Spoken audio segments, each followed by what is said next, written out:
கொஞ்ச நாளைக்கு முன்னாடி எனக்கு ஒரு அடிபட்டுச்சு சார். அதுலேருந்து என் காதில் ஒரு குரல் கேட்டுனே இருக்கு.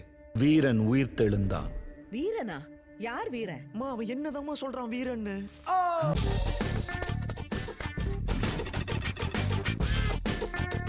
ஒருவேளை நான் போன ஜென்மத்துல பெரிய வீரனா இருந்திருப்பனோ? வீரன் யமனை கண்முன்னே பார்த்தான். அவனுக்கு மட்டும் யமன் கிடையாது, இங்க இருக்கிற எல்லாருக்குமே யமன் தான். பில்டிங் இவ்வளவு மோசமா கட்டி கொடுத்துக்கிறான்ல. நான் அரசியல்வாதி தான், உங்க கதையெல்லாம் எழுதுறவனே நான் தான்.